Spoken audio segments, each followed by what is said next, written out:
go ahead and get started. We don't have a quorum.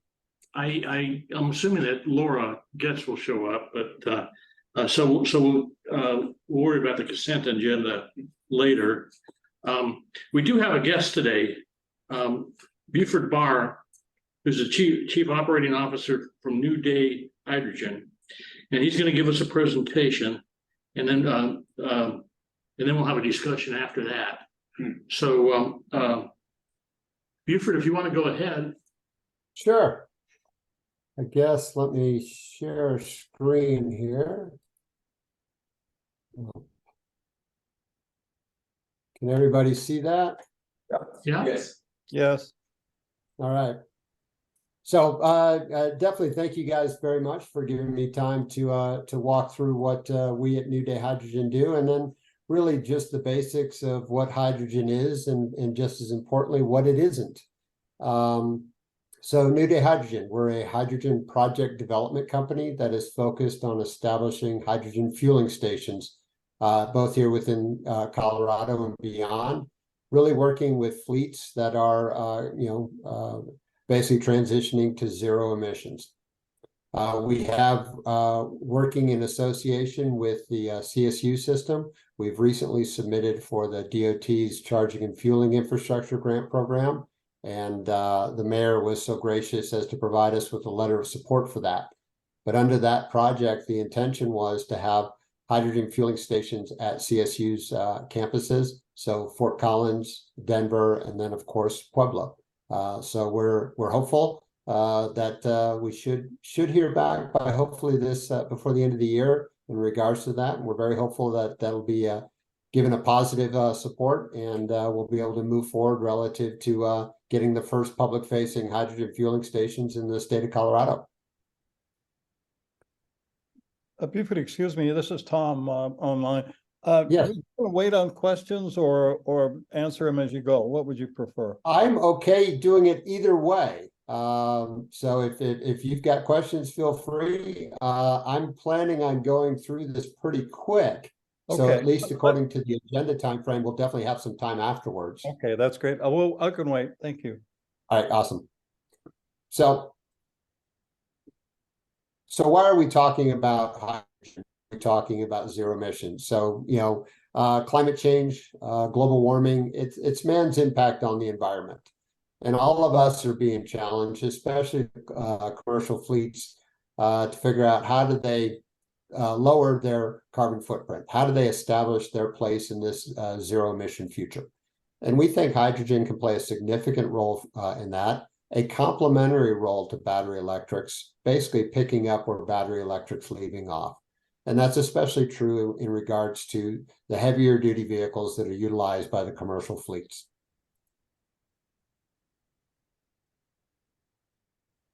Why are we talking hydrogen when it comes to transportation? Well, hydrogen and the fuel cell electric vehicles that use it, they're true zero emission vehicles. The only direct emissions from these vehicles is water vapor. They're also true electric vehicles. So that same instant torque, that same low noise, low vibration that you get from a battery electric vehicle, but you simply get it from a vehicle that's driven by a tank of hydrogen instead of a big heavy battery pack. So a vehicle that provides you the same operating parameters as the diesel vehicles we know so well, that same quick refueling, similar range, that similar minimal impact due to weather conditions, but wrapped up in a zero emission package. So one of the questions that I get out of this is, are there vehicles that are even available? And the answer is yes, they are, really across the entirety of the vehicle classifications, from light duty passenger vehicles like the Toyota Mirai and the Hyundai Nexo. Those are currently available right now in the California market only. Why California? Because that's the only established hydrogen transportation market in the US right now. We're trying to address that. We're trying to grow that market beyond the boundaries of California. But you have other entities that are playing in that space as well. Audi has one under development, Honda, Land Rover. So you have multiple of the vehicle providers that are already working in this space, establishing vehicles to come into the commercial market. But even in the light-duty commercial vehicle side of things, the vehicles in the lower left there are from Stellantis, the old Chrysler. These are currently operating in the European market right now, accumulating miles, accumulating hours. And Stellantis is currently looking at bringing those into the U.S. market, providing commercial fleets with more options, zero emission options. But in the medium duty side of things, on the right hand side there, you've got medium duty trucks that are made by a company called US Hybrid. US Hybrid and its peers are integrators. What they do is they buy vehicles from the OEMs and they strip out the internal combustion components and they replace it with an electric motor, with a fuel cell, with a hydrogen tank, converting it over to a fuel cell electric vehicle. And the vehicle on the upper left is actually by a company called Tiva Motors that is based out of the UK. Once again, a European company that is established in the European market, looking at coming into the US market to provide our commercial fleets with more options. But even up into the big Class 8s, the big semi-trucks, what you see on the lower side there is from a company called Quantron. It's a German-based company, but they've currently purchased a manufacturing site in Michigan. So they're looking to make these vehicles domestically, make them available for the US market. You have other players in that space as well. Hyzon, Nikola are two of the more well-known, but even the brand names are out there as well. Freightliner just completed a pilot project with Toyota at the Port of Long Beach. Hyundai, with their Exient program, already has established over 1 million miles in the European market and currently has a pilot project that they've established in the Port of Oakland. You also have Navistar, Daimler, so all of them are basically establishing programs in this space, bringing vehicles into the commercial market. Once again, more options for commercial fleets that are transitioning to zero emissions. But even up into the big transit buses, what you see at the top there is from a company called New Flyer. This is for Sunline Transit out in Southern California. The transit agencies have actually been some of the earliest movers into fuel cells. And right now, while predominantly they're in the California market for the reasons I explained, we are starting to see those expanding beyond the borders of California. And they're roughly about a dozen to a dozen and a half transit agencies outside the border of California that have either committed to or have bought fuel cell electric buses. So once again, bring an additional option to their zero emission fleet. So if the vehicles are out there, the next question we get is, well, where do I get the hydrogen? Well, that's where we come in. That's what we do. We're in the business of establishing hydrogen fueling infrastructure. Our focus is on starting small. Our stations can be established for as few as 10 vehicles entering into a market. So basically seeding those markets, allowing them to grow, get established, and then obviously scaling up with them as they do become established. Generating hydrogen on site. We're not trucking hydrogen in. We do this predominantly to control the supply chain as much as possible to enhance the reliability of the station. Modular systems, think shipping containers, 40-foot long, 8x8. We need basically 3 of those. So small footprint, small capital footprint, able to be established now to start kicking off that market. Predominantly, like I said, for that medium duty and heavy duty commercial fleets. So then the question is, where does hydrogen come from? Well, hydrogen is actually the most abundant element in the universe, but unfortunately, it doesn't really exist in its pure form here on Earth. You have to make it. So the vast majority of hydrogen made today is through a process called steam methane reforming. And you basically take natural gas and you crack it into its constituent components. So you get hydrogen out of that, but you also get carbon. You get a carbon emissions. We didn't want to do that. So we're actually using a process called electrolysis, where you take water and you crack it. So you get hydrogen, H2, and you get oxygen, the O. The only emission, the only direct emission from our stations is oxygen. So using water and electricity, we're generating hydrogen. So, okay, we've got hydrogen, we've got vehicles, but how does it work? Well, we all know how the diesel vehicles work, the gasoline vehicles. You get a spark, you get a controlled explosion, which drives the piston, which turns the crankshaft, which ultimately turns the wheels, driving you forward. That is not how a hydrogen fuel cell electric vehicle works. Within the fuel cell itself, it's actually an electrochemical process whereby hydrogen and oxygen recombine into water. So the only emission from direct emission from the vehicle itself is water vapor. So, but in that process, we're able to strip off an electron, we get a current. That is what ultimately is driving the vehicle. So once again, it is a electric vehicle driven by a tank of hydrogen instead of a big heavy battery pack.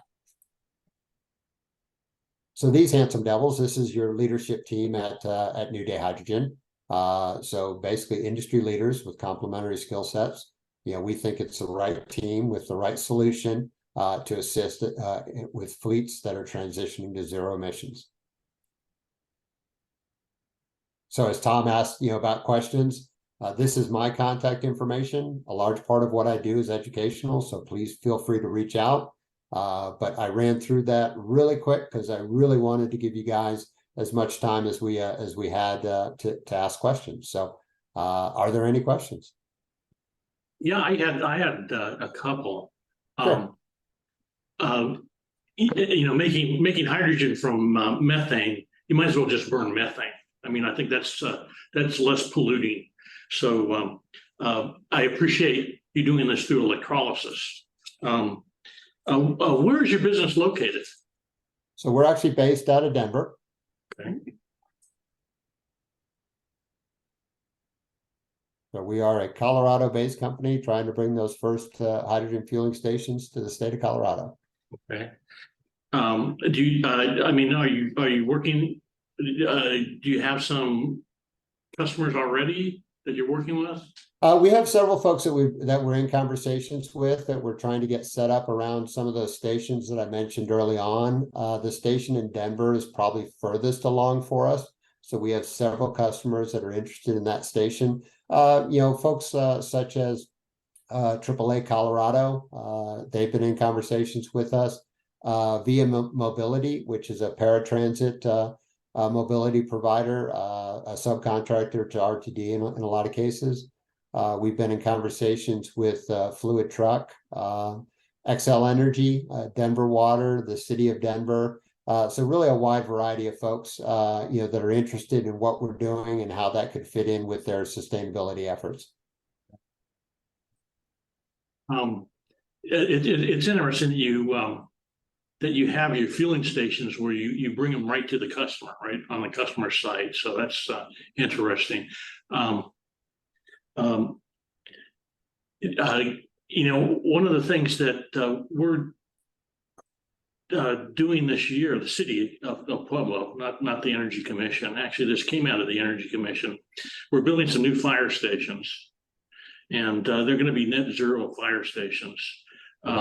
You know, the other initiative out of the city is to electrify the fleet, right? But some of the vehicles, like fire trucks and buses, they're you know, they're just not there with you know, battery EV type, and I'm wondering if hydrogen might be, you know, making these vehicles cheaper. You know, the concept of these vehicles being there and you're making your fuel on site sounds really appealing. So yeah, the vehicles themselves, I mean, obviously the larger the vehicles are, really, you know, you start moving into the sweet spot of hydrogen. You know, the transit buses probably, like I said, are the earliest movers into this space. And like I said, there are quite a few entities across the US that have either committed to buy or have bought fuel cell electric buses.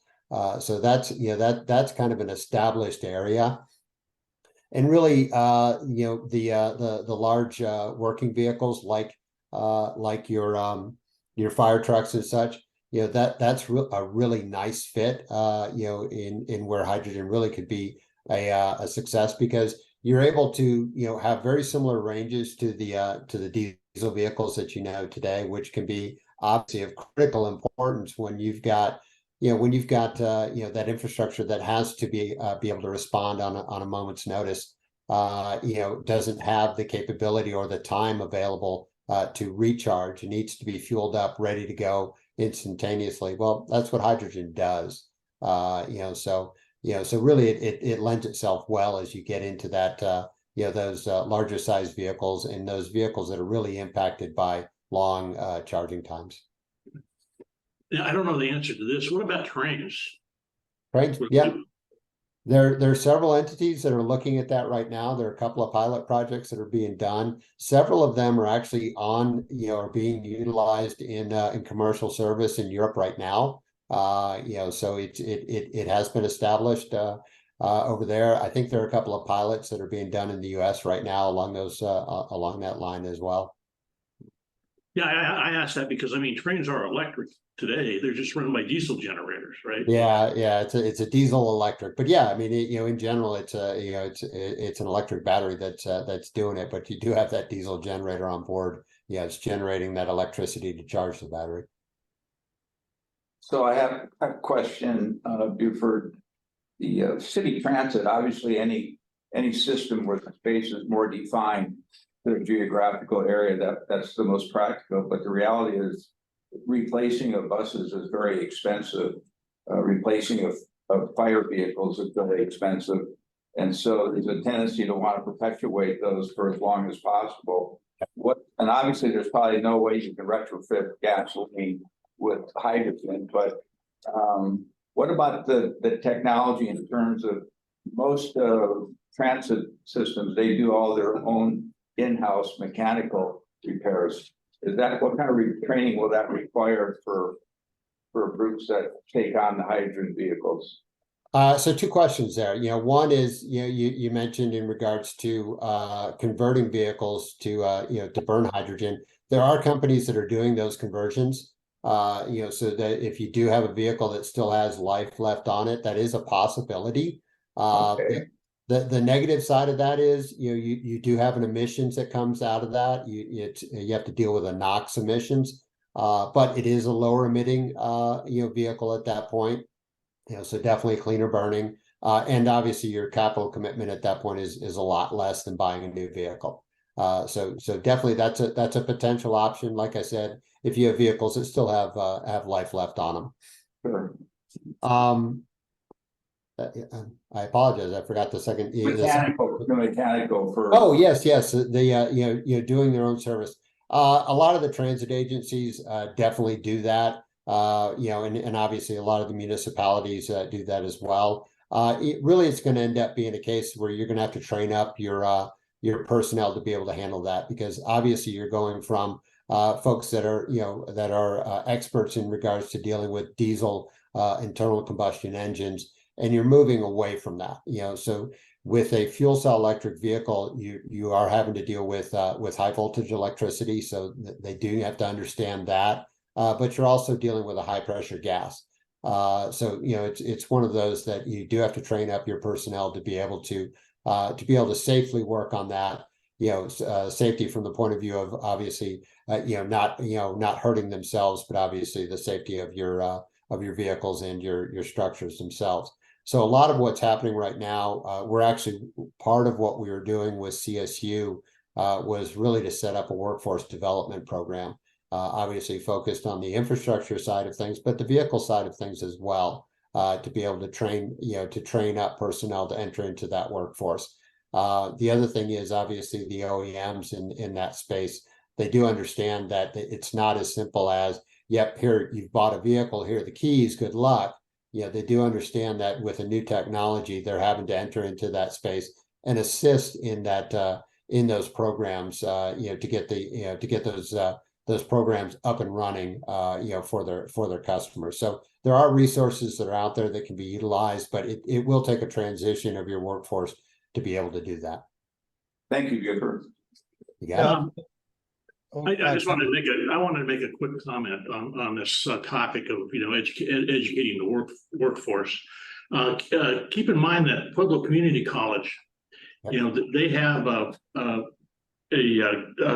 auto mechanic effort going on, focus on electric vehicles. So if you could help bring in the idea of these fuel cells and hydrogen into that area, that would be good for that school. I think they're pretty well recognized in the community. Southeastern Colorado for, being a top rate, school for, graduating auto mechanics.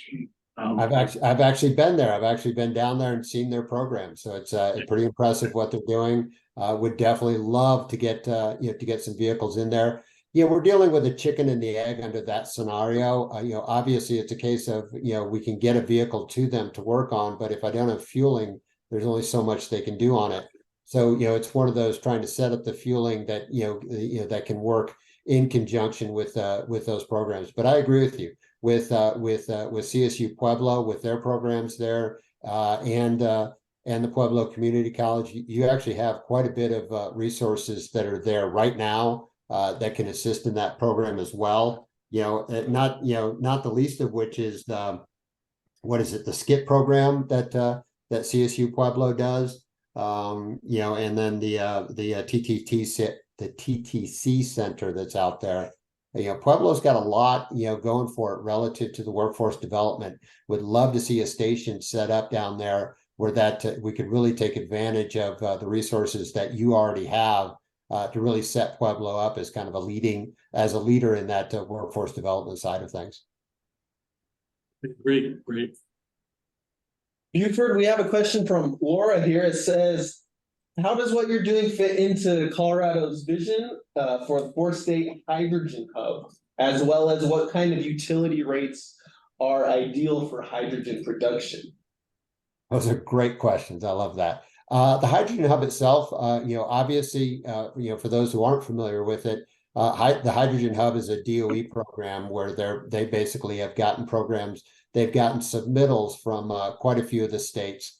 Colorado is submitted as part of the WISH program, which is basically Colorado, Wyoming, New Mexico, and Utah collectively went together and submitted with the intention of basically having a large-scale hydrogen generation and large-scale hydrogen demand set up in close proximity. The way that we look at it, how we work within that, we are small scale relative to what they're trying to do. So we really look at ourselves as being seeds that could be established well in advance of those big utility scale programs being up and running, and really start setting forth and getting established a lot of the things that the big programs are going to need. Workforce development, like we just talked about. But the other part of that is really getting it to the point where hydrogen is out in front of the public, out in front of the municipalities. The reality today is hydrogen is new, so that translates to scary. So how do we get the public and the municipalities to be comfortable, as we transition into these new energy resources? Well, we have to get them out there and get it in front of them so that they're comfortable. They see it on a daily basis, as opposed to right now where it's simply a concept and they immediately think Hindenburg. So definitely that's something that we see as a role that we can play, really helping out the hubs as they get established. And the hubs, obviously, if they get established on that utility scale, they could drive down the cost of hydrogen even more than what we can foresee, thereby helping our customers. So that's a great setup. The electricity rates. The electricity is a big component of our costs. So really for us, we need, the lower that electricity rate can be, the better it is, or the more economical we can provide the hydrogen for. So to answer Laura's question as to, what would the rates be? I'd love to get the electricity at zero cost. I don't think that's a reality for me, but the lower I can get it, the better I can be. And I do see benefits to the utilities for working with us relative to the generation of hydrogen. In a lot of cases, we can generate in a lot of ways that can actually be beneficial, supportive of the grid. We can generate during off-peak periods. We can generate during periods where you have a surplus with all the renewables coming on of power over demand. We can actually be taken offline if there are disruptions in the system. There are a lot of things that we can do that we think can work really well hand in hand with the utilities, really enhancing the reliability of the grid in that process.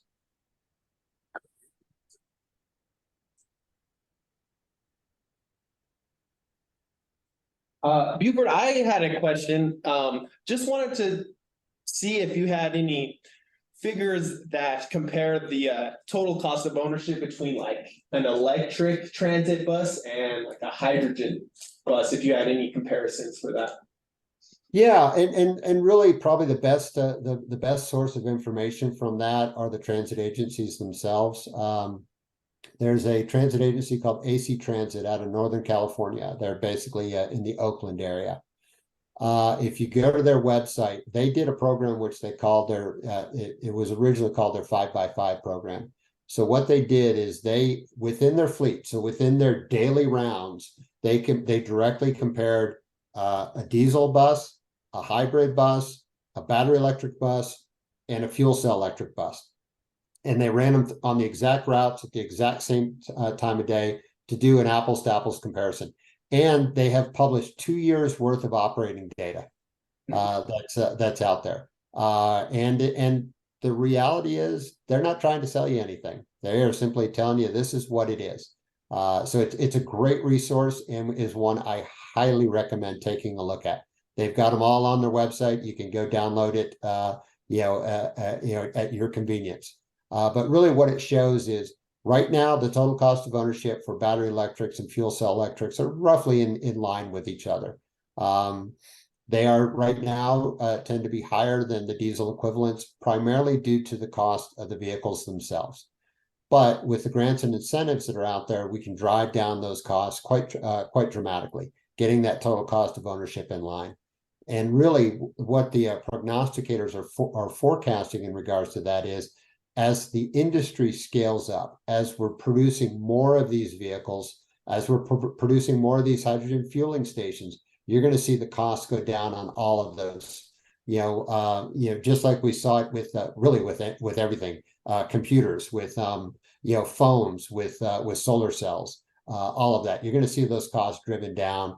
And a lot of the prognosticators are indicating by the latter half of this decade, you should see a crossover point relative to fuel cells dropping below the total cost of ownership for diesel buses, and even potentially below electric vehicles as well. Once again, depending upon the exact circumstances that that your area is in, as far as your electric rates and all of that.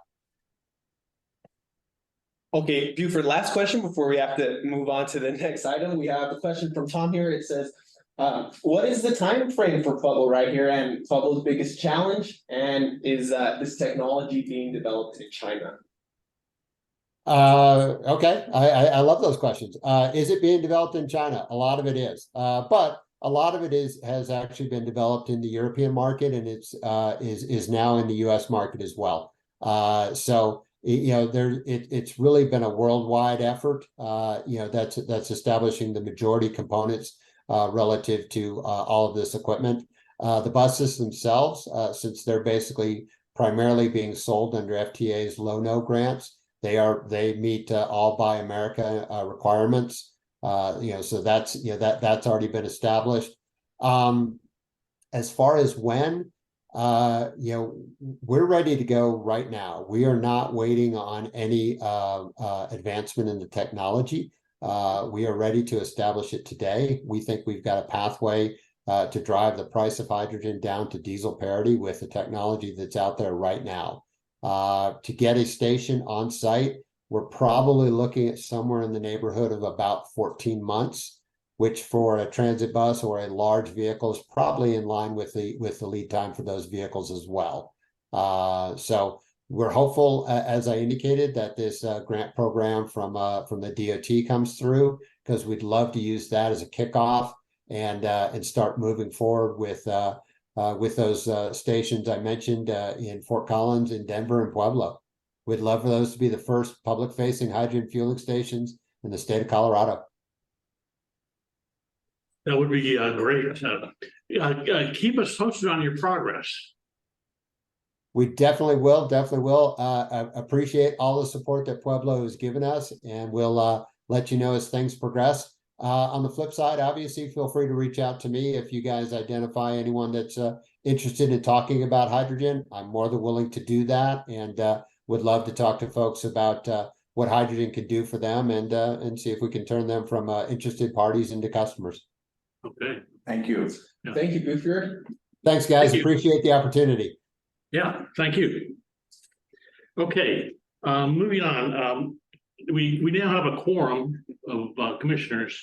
So I wanted to go through the consent agenda, and basically it's the meeting minutes from last month. What I'd like to hear is a motion to approve those minutes and then a second, and then we'll do a vote. So move. Do we have a second? I'll second them. Okay, everybody in favor say yes. Yes. Anybody opposed, say no.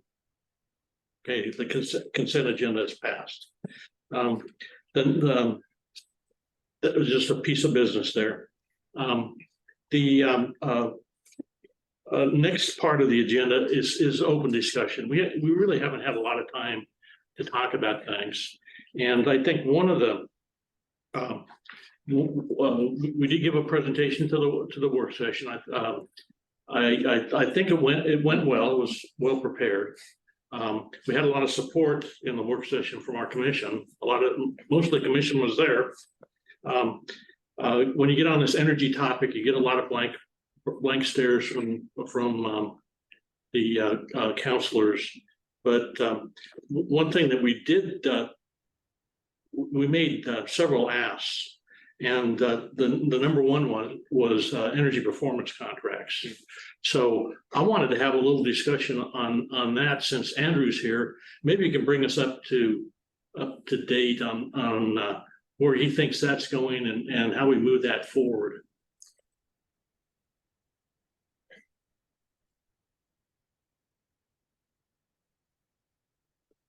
Are you there, Andrew? I can speak just what Andrew has shared with me previously. I understand that it is a big capital budget commitment. So I believe that instead of having a more blanket approach where it's listed out for each city-owned building to target specific owned buildings that would benefit from this performance contracting and to utilize the free resources available from Black Hills as well, completing their energy audits. I do know that Andrew has said for the November meeting to be on the agenda to present the energy audits that were being conducted over the previous months. And these are the Black Hills audits. Correct. It's through Black Hills, and then Michael's Energy, I believe, is the firm that had conducted those. Are they working for Black Hills? So it's a different firm. Oh, is it? Mhm. So this is a separate from Black Hills audit? That's correct. Okay. Yes, to my knowledge. So there's two audits going on. So I know that Black Hills has free resources available as well as, the energy performance contracts, which are done through the state. But I know that for the November meeting that Andrew will be ready to present on. Who was the consulting company? So it's Michael's Energy. Okay. Mhm. And I take it they're being paid by Black Hills. Is that true? I'd have to double check on that, but that is something I believe true. Yes. Okay. Okay, so are there any comments from the commission on this? Because I think our position was this, we realize, that there's going to be expenditures, right? I mean, the risk is this, you hire, you hire the consultant and you don't do anything. Mhm. So you have to pay that consultant their fees. And I think their fees are going to be a couple $100,000, okay? However, the idea behind these energy performance contracts are to save you money. So you don't execute these unless you're going to save money. So the investment you make is going to pay back. Now, maybe not right away, but it does pay back over time. So, the net benefit is that you're gonna lower your energy needs, probably considerably. And I think, Laura, who has probably more experience with this from the county, her work there, the payback could be tremendous, okay? So ultimately it means more funds for the city to do other things rather than, to pay energy on your buildings or whatever. So, Excuse me, you're talking primarily about the initial capital cost. But again, it has to be looked at in terms of the long term, the money and the savings that it will be to the city, just like when we changed over all the streetlights in town. It was expensive, but at the same time, you had to look at what the savings was going to be. Over time. Yeah, and it's significant, the projection for that, so. Yeah, I agree. I think it's an important initiative. I think that it would be important to really narrow down maybe 2 or 3, 4 buildings that the city could target to pursue this. So that would be something that The fire station is not what we're looking at in terms of. well, the right way to do things is to build it right. Yeah. Right. And with these fire stations, if we, do go, with the net zero approach, or a green building approach, is that by the way you build it, you save it up front, right? It maybe costs you a little more to build the building, but it pays back pretty fast. To retrofit an old building is going to be much more expensive, and it's going to cost money. But I think the idea behind these audits is that if you're going to do it, you might, you probably want to understand the scope of what you want to do. Maybe don't do everything, but I think that the audits go pretty fast. Then the real investment to get things done is going to take you a while, and so it comes in a phase. But we have this Colorado Energy Office that can help us with that whole process. So it will take getting the city council to approve this, probably a writing of an ordinance and all that, and we have to understand that effort too.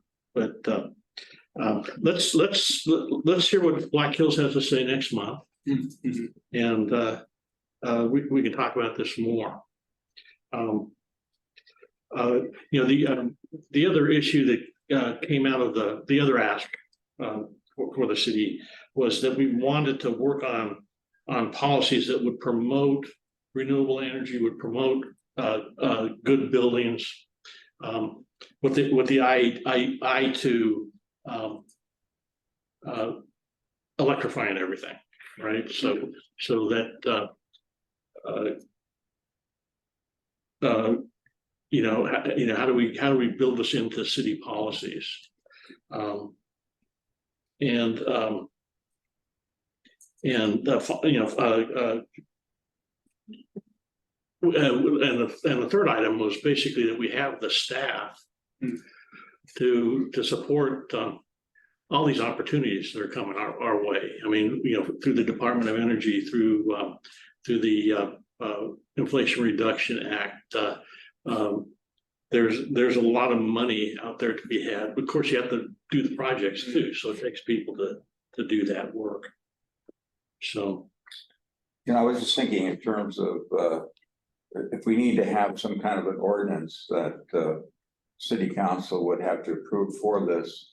I wonder if through Andrew, the Public Works, if there's been any kind of study done on the cost savings for turning all the city buildings. There was an audit done a number of years ago, but everything was changed to LED lighting.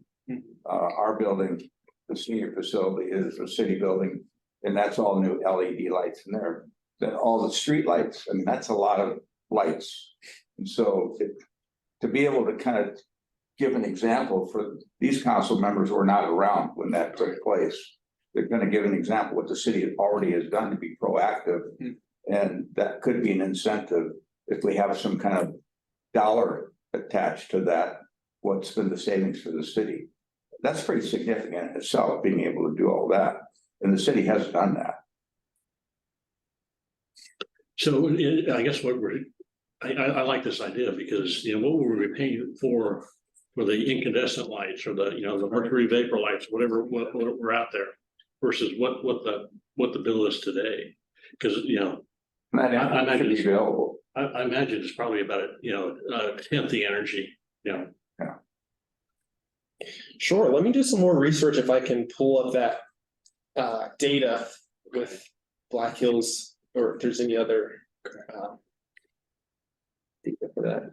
And Black Hills was involved with changing, with certainly all the streetlights, because they own the streetlights, the city doesn't. Hmm.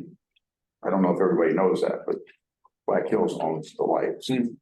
city Is pays. there- Yeah, Sorry, this is Tyler Strat. I was wondering if there was any progress on revoking the tax on renewable parts and energies within the city limits. I don't know the answer to that, Tyler, but I mean, I think what we ought to do, and I was talking about, policies. What we ought to put in place are the policies that are going to promote the electrification. And if that means, behind the meter, solar or heat pumps or whatever, we ought to look at, making, giving the Puebloans some incentives to do that. Right. And I think, that the sales tax on these things could be gigantic. but I know the state has some, has some, The state does not charge for renewable parts and pieces. right.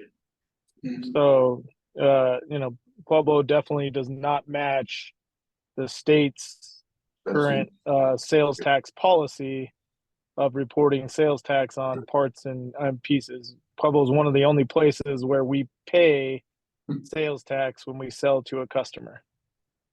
Yeah, that's a good point, Tyler. Thank you.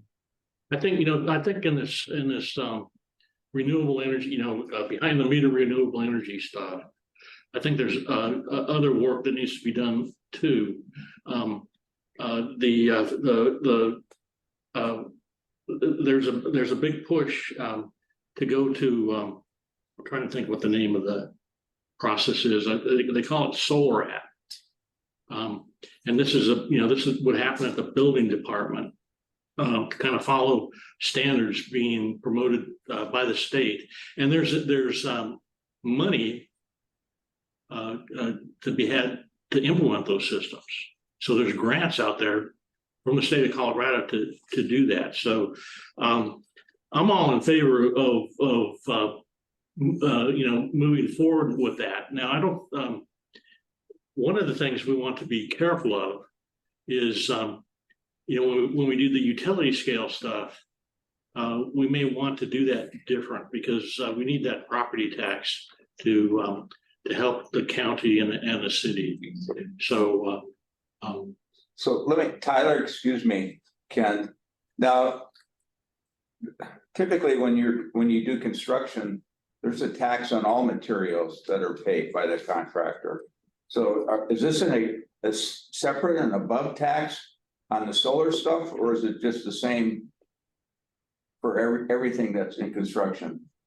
It's the same like for everything. So looking but at it, yeah, it's attached to that kind of project. So at the state level, when you look at reporting your sales for the month and how much of your sales was sold in parts and pieces, you get to exclude parts and pieces that are related to renewable energy jobs. I got it. Right. And so, that could be, millions of dollars, like, of charging a customer, so at the state level, that there's no tax on those renewable parts and pieces. Now, I've lobbied the city before to be able to release or reduce that tax, because I do believe, even if you, in some sort of marketing effort, by putting that the city has, now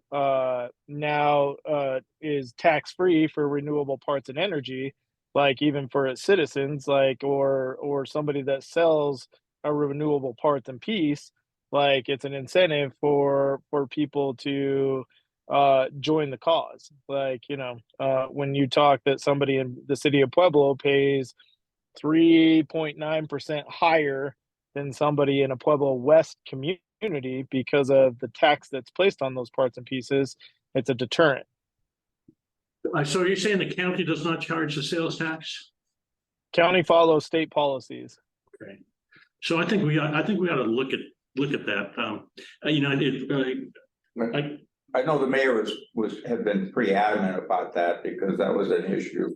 He had, and somebody had reached out to me at a period of time, but, and I know they were approaching the counselors, but I've never really heard back as to the decision of those processes. But when you're talking policies, and, you know, half of policies are marketing, you know, a 30% tax credit federally, like most people buy because they hear that there's tax credits or incentives, or, you know, people do things for Black Hills, like your energy efficiency lights, because they get some sort of nominal dollar amount back from Black Hills. Like those types of policies, you know, are related to funds. And I hear what you're saying, Ken, about the, you know, tax on the property. Like that has no effect on the taxes on the property. Like, you know, that's an assessed value by the assessor. Did that property have an increase of value due to what's placed on it? Currently, I don't believe that solar adds any value to anything because of the leverage value that people have, you know, through finance jobs and things like that. So that there's not a whole lot assessed value right now being placed upon solar. But, you know, 5 years from now, when, you know, or 10 years from now, when people have paid off their systems and you have a whole, you know, you have a whole fleet of solar that's on homes, you know, those values now go up because, you know, you have a 25-year system on a home. So, you know, assessed values and property taxes will probably catch up in the next 10 years. But if we don't incentivize people to do it now, like, you know, and that goes for anything, not just solar. I know I'm the solar guy, but like, you know, it goes for anything renewable, like, you know, parts and pieces, like, you know, if it qualifies for energy savings or something like that, like there's a lot that you can do to be able to, you know, currently decrease the electrical usage from utilities in that regard. So let me just kind of state something that needs to be looked at and put in perspective. Is the city lives and dies by sales tax. The county primarily, their source is property tax. And the city only about 14%, and I could be mistaken, is property tax. The rest of it is fees and sales tax collected in the city for anything that we purchase. It's very small in the county compared. And so that probably is one reason why it's difficult to get the city to consider. But if we're talking about a special aspect of construction that has to do with renewable energy and climate change and all that thing, that seems like it would be kind of a legitimate effort to approach the city. But keeping in mind that that's what most of the city is funded through is sales tax in some shape or form, and the county is property tax. So Tyler, do you know what the scope of what the In city the gets, school district, of course. what the city gets in taxes from, from renewable installations, on a per annum basis? I don't know that. I don't know that number. I know, like our number, like, varies just based on jobs and cost and things like that. But, it could be, $12,000 to, $50,000 in any given year of just sales tax collected based upon jobs. Like, and especially as the jobs get bigger, you have to be very careful in bidding those types of jobs because of the sales tax aspect of the city. So, I just think, like, if the initiative is renewables by 2030, but we're going to tax you, like, that's kind of, kind of a double negative there. Yeah. There might be some creative ways to look at this too. There might be, if you're looking at promoting solar within a community, maybe there's some grants to be had that can go right to the city to kind of offset those taxes. So we ought to look at let's talk about this some more. So The other thing is school district and the library district also primarily are property tax. Tom, I see your hand raised. Do you have something? Well, there's great conversation. It just as Ken just mentioned, I think it's important to continue to study it. But we've got more agenda today, and I'm kind of anxious to get to some of those things if we can. I do have one subject that sort of links to this, and that is the subject of net zero and net zero buildings. Do we have is there a formal manner of doing the solar building, the net zero buildings? Is there, I guess, George, I'd like to know from Andrew, if Andrew's not on, if we actually have a system, because when we met with the building department, and there was one of the folks, I guess the chief now of the building department is now, right, has been a lead professional, suggested that they probably wouldn't get to wouldn't get to net zero. And there's been sort of conversation about that. So we keep saying it. My question is it happening? Is there a methodology for tracking it and measuring it?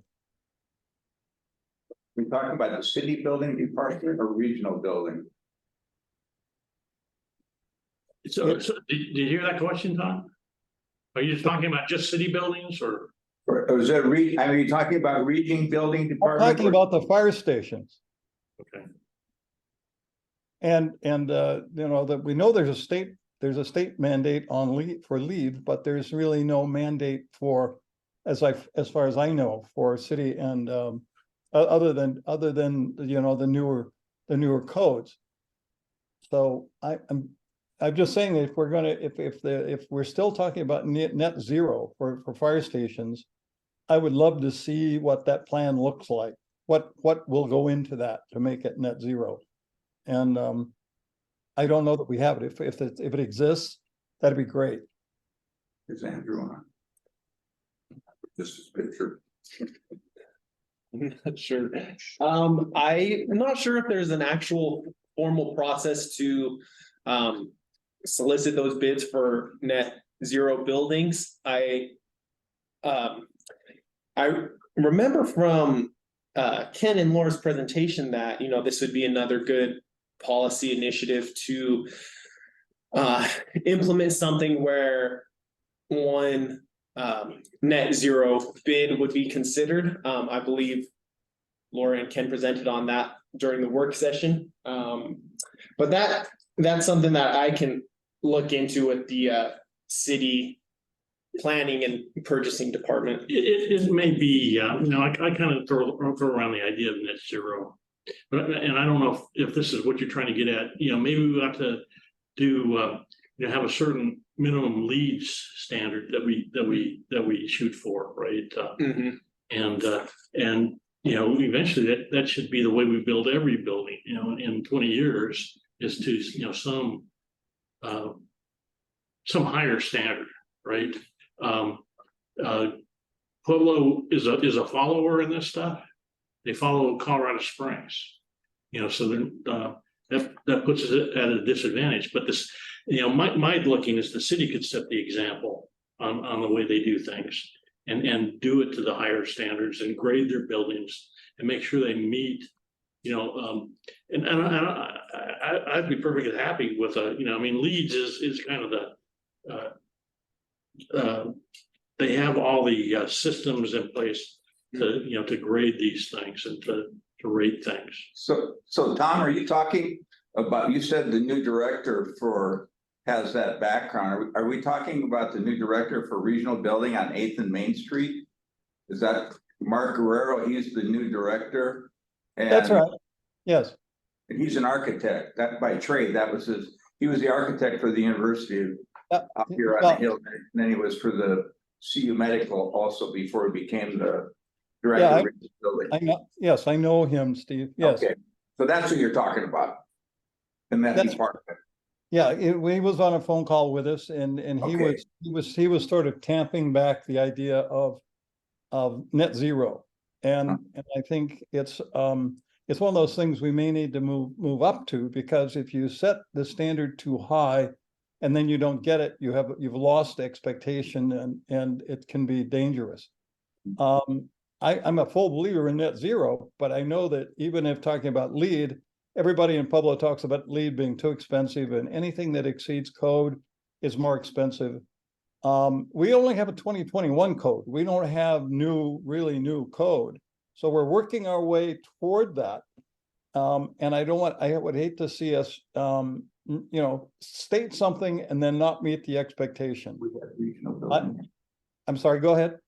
Did we have regional building ever give a presentation? Yes. We did, yeah. And we talked about this, right? And they kind of. Well, that was when the previous director came here, actually. It was a new one. No, I think it was like his first week on the job. Oh, so Mark. He joined us on Zoom. Missed that Yeah. meeting. I'm sorry. It's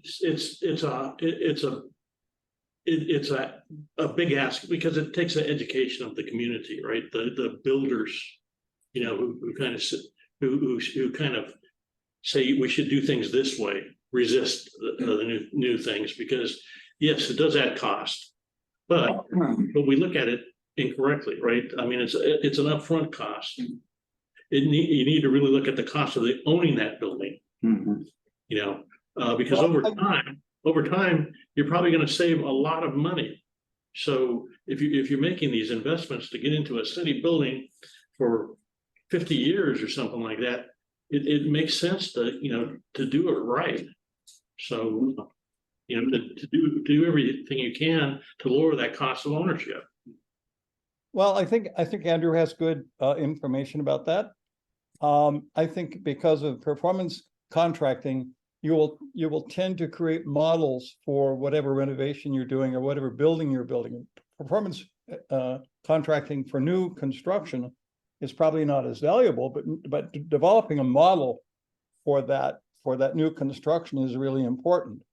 And it's important to do it early so you don't miss the expectation again, as we've kind of already done. I think we've already done with the fire station. I think the fire station is currently underway.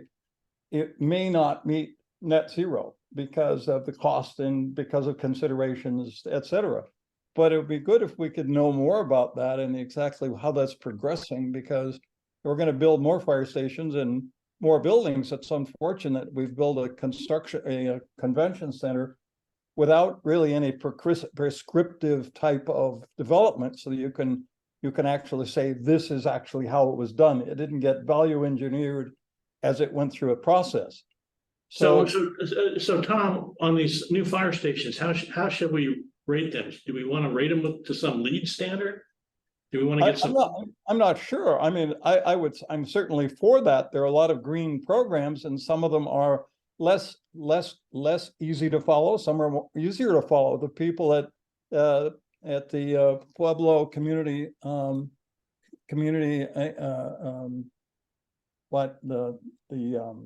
hospital folks. Yeah. They did their net zero building was done well. Really well. I would say we need to study what they've done. The New Building Institute is a good path to follow. There are lots of different paths. LEED is being followed now by all of our major. We've got 17 or 18 LEED buildings in Pueblo, and most of them are by people who have franchises in town, like Kohl's and Toyota and others. Obviously everything at the university is of some level of LEED. So there are ways of doing it, and some of it's really not scary at all. It just improves, but it goes beyond normal code. If Marcus feels like he's been pushed to not do that, I guess what this commission should do is to understand how we can go forward, how we can progress there and not just leave it where it is. The former, you know, Dave, the former chair of the building, regional building was quite good at this and he moved Pueblo in really strong directions very quickly. And everybody went along. I mean, everybody generally went along. We've made great progress in the last 5 or 10 years. I wouldn't want to even think about going back to 2009. So we're making progress, but we're really not pushing it to the next step, I think, and that's kind of what we need to do.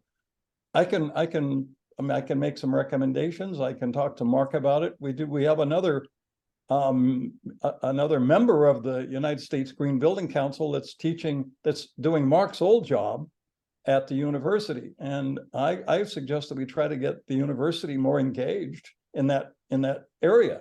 I would ask him to help us as an outsider in the academic area, as opposed to necessarily bringing Mark in, but we certainly could do that. So Tom, why don't you work on some recommendations? And maybe you've said this, but let's put it down on a piece of paper. Sure.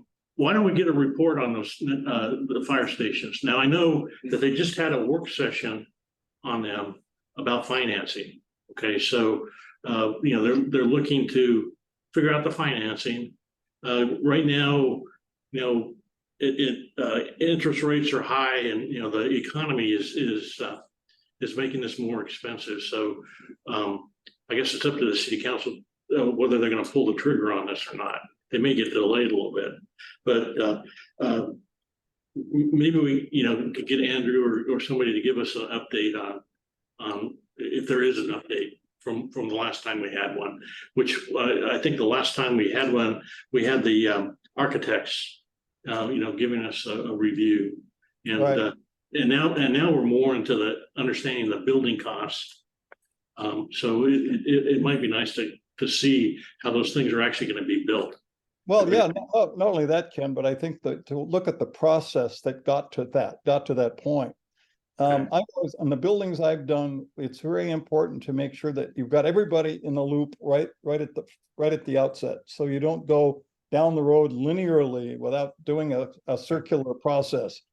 And that takes what that does. It takes you right to the end, and then everything gets chopped off because of value engineering, and then there's a big disappointment and usually lawsuits. So I think it's really, really important to look at the process going forward, whether it's LEED or New Building Institute or something else that we trust. And I know Andrew has got to have a lot of information about this. There's no question, on a practical basis. So I think it's worth talking to him. And I'd like to be able to do that as part of this report. You know, talk to both Mark and Ashim at the university and see if we can put together something that makes a lot of sense for the city over time. Yeah, so I think in our next meeting, we want to get this report about the Black Hills audit for existing buildings, and then we need to update on the fire station. Okay. Yeah, so what about this? What about the timing on this report? It seems like after we get into our next meeting, if it's not then we get to the holidays. Will we even have a December meeting? I would assume we're going to have a December meeting. It's the first week. I don't see any reason why. It's so early in the month. It Yeah. shouldn't interfere too much. I would try to project it for that meeting. Yeah. Does that make sense? What are you talking about, Tom? Project them To have a report by December. on what? I'm sorry. What you just asked me to do. Oh, okay, fine. I was thinking that, you know, that we want to delay one of these presentations. No, I don't, not at all. I think I'm gonna take a little time to do this because I don't know how soon I can get to people. I think, George, if you can help me with an appointment with Andrew, that would be helpful. And Sure. I may even include you in some of those meetings because I knew you had an interest in LEED at one point in time. It wouldn't hurt if you have an interest just to be in those meetings to see what kind of criteria we would look at. Are you interested in that? Yes, absolutely. Terrific. Okay, great. Thank you. Yeah, please help Tom on that. Okay. Okay, is there anything to report on the committees? Anything you want to read out on that or? I actually left the notepad I was taking notes on back at the office. I Okay. came directly from out of town, but there's a couple of things I can remember right off the top of my head. So this would be for the policy committee. We talked about the new bylaws, and which is gonna be, I won't go into since that's, I think, the next topic anyway. We also had quite a bit of discussion about how this committee inserts itself into PUC hearings. So it's actually, I think, in the ordinance language, that's one of our things that we're supposed to be doing. And I know that the city, hires an outside counsel and typically intervenes in PUC hearings.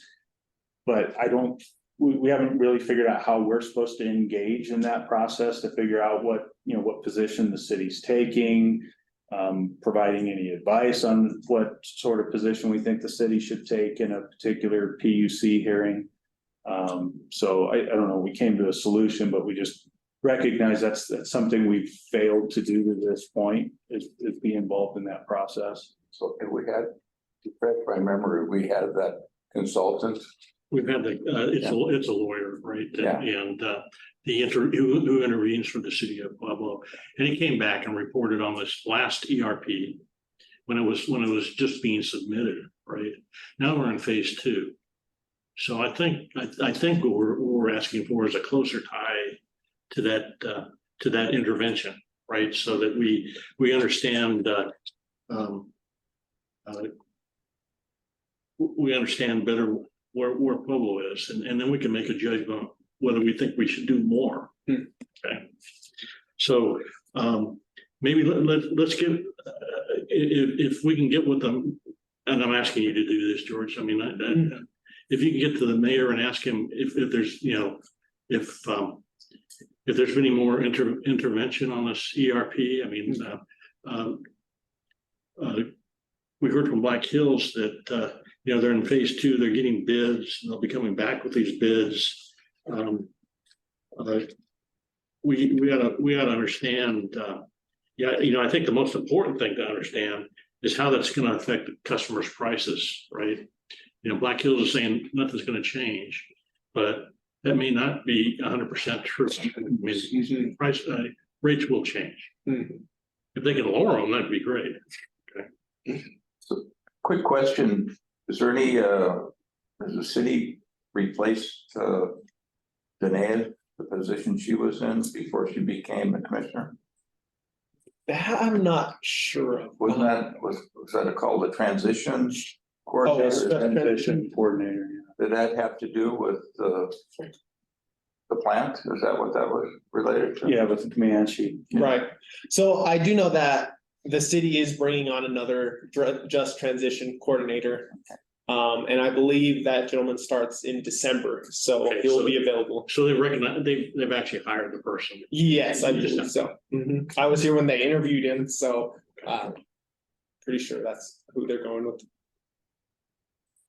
Yeah, we need some tie-in with that to make sure that that the approach to this is there's the energy justice piece that we need to make sure happens. And Danae did say, the commissioner, that they'd like to see their body, and she's familiar now with who that group is, their advisory group, which, remember, has nobody that has any energy related background for the county.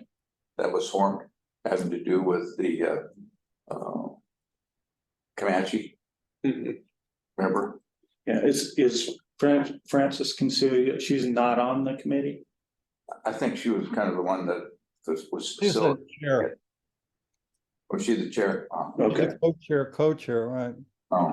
Yeah, this PISA committee, right? Yeah, I mean, Tom, are you on that? Huh, no one was asked that I know of. That's a loaded question. That was a trick question. That's right. You know about energy. You know how I feel, I can tell you that. Yeah, we know. so it's so this this committee was formed, led by Excel, fed by Excel, what Excel wanted to do, right? So now they're going into the public relation phase, and they're actually interviewing, people around Pueblo. Yeah, inviting So- people. So I think Steve got invited to, to do that, but I think what we have to point out is that this really is not a Pueblo community effort to begin with. They basically led these people into what Excel wanted to do. Okay, they didn't talk. We asked to be part of that commission, and we're told no.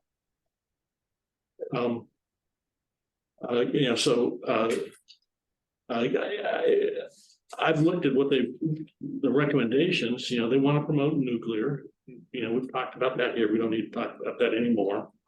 They had some other bad ideas too. About injecting hydrogen and burning hydrogen in the gas lines. So anyway, I would be careful with those interviews, because they're gonna use it to say, Steve, you support our ideas, okay? I think Steven's gonna decline. It might be a good thing to do. Yeah. I can say that there's several different organizations now that have decided to come out with nuclear policy, a very strong nuclear policy, only for Colorado, not necessarily for a national point of view. And I think essentially what they're saying is that, there's a reasonable approach to this. And I think that the state would probably be well served to have legislation to deny nuclear in Colorado. And you can change that. You can change any of this stuff. But the fact is, it's going to be too expensive and take too long, and it'll just delay the amount of renewables that we can do here, which they're already doing in Minnesota anyway. So I think that's going to go through. We're not going to really have much of an issue, even with this report that comes out in December, which could be a little scary, but it won't happen until the ERP in 2025. That's not a lot of time, and we need to keep pushing the fact that the renewables are what we're asking for, and it's on city property. We can't do as someone said at the last council meeting that, oh, well, don't worry about it, it's going to be on the Comanche property. That doesn't solve anything at all. You've still got this fuel. The fuel is the issue. It's the fuel being moved back and forth. And once you've decided to be a nuclear repository, you're a nuclear repository for anybody they want to put here. So it's not just whatever amount of spent fuel is from the SMR reactors, it's whatever they want to put here. So you become a depository, and that may maybe bring a lot of money to the community. But I guess the point I would like to make is we don't want to trade tax dollars for health of the community. We need a diversified tax base in the county. They know that, I believe. And I'd like to make that a bigger point with them, but I will do that on my own personally. I think it's the only thing is to save the city from another disaster like Comanche 3. It was an experiment. It didn't work. It was a bad thing to do. They didn't really need that generation. They don't need it right now. It's only been running half time, so they don't really need it. That's just there for, for not for backup so much. It's not a peaker plant, but it gets used on the peak times at quite a bit when it's running, but it hasn't been running all that often. So anyway, it's kind of a moot point in a way. They came here because they saw an opening to try to study the nuclear issue and get a lot of people to join in on it. And if it's going to stall what we want to do, what we're already the capital of Colorado doing solar, let's continue that and let's celebrate it, and don't get distracted with some experimental technology that may take forever or cost more, way more than Comanche ever cost. So that's the point. It's just really a matter of reasonableness. But remember, Tom, that that whole thing was kind of a ploy, because they offered upfront property tax payment to the city, and also the county, and also the labor unions were behind it, because it was like $500 million project, And it was all gonna be built by labor. And so there was a lot of politics involved with that plant being built. And the money that was provided to the city and the county up front. We'll see their report, and the report will probably be pretty well crafted because of the people that are involved with it. They're pros at this. They brought pros in to do the communications to a community that's not used to professional manipulation, and I think we'll see that. And they'll give it their last gasp at this, but there are people up north that don't want to pay for it, and that's where the power is going. You know, we're getting the junk and they're getting the power, and we shouldn't put up with it at any rate. There's really many reasons why it shouldn't happen, and if it's gonna happen because of the new Colorado power plant, the new transmission that's coming through here is going to be very valuable. There's no question about that. So we could be a valuable hub if we do it right, and I'm so convinced we can. I think you're talking to the choir, Tom, but. Well, yeah, but it's our recording, and I want to be sure that my voice is heard, not just to you, but anybody else that watches it. Yes, thank you. There's one more order of business, and that's with the bylaw. So I think what the idea is that we publish them here and then approve them next meeting. But what's happening is that they're being updated. So Alan go ahead and maybe comment on what you've done. Well, I went out and kind of looked at them and compared them to the ordinance that formed the committee, and in some cases just cut and pasted stuff right out of the ordinance into the bylaws, just so they're consistent. Is this like a citywide effort where they're trying to get all the commissions and boards to update their bylaws?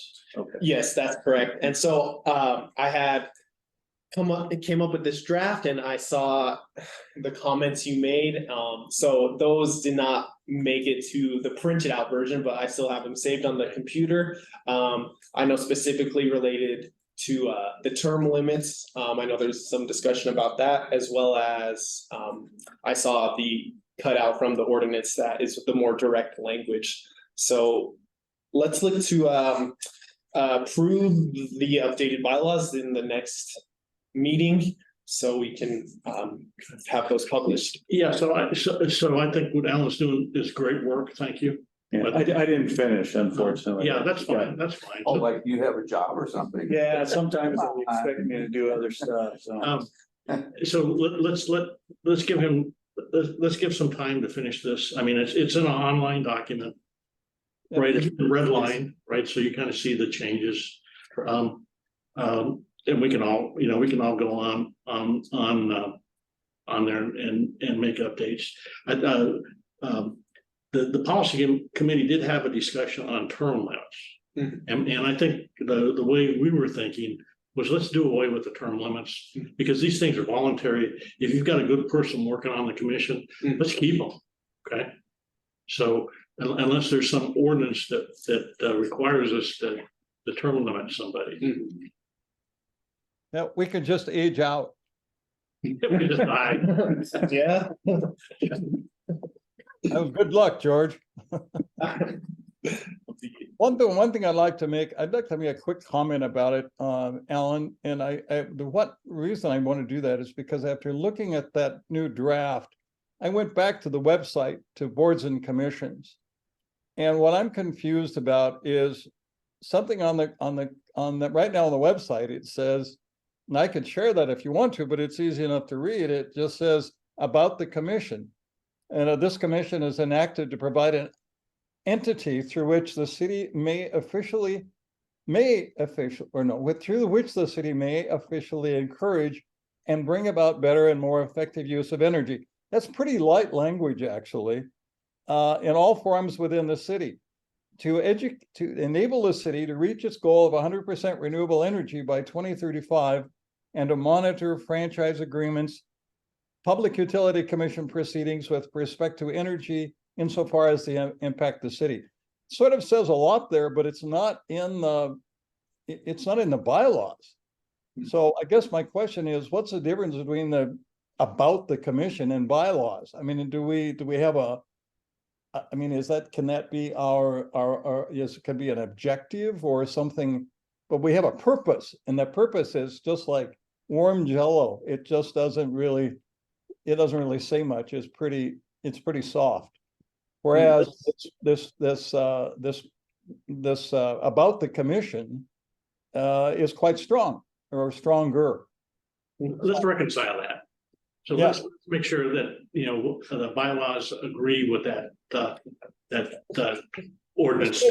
Especially the resolution and the things it's asking us to do, which is the part about monitor franchise agreement, which is not there. We don't have to monitor all the franchise agreements, just one.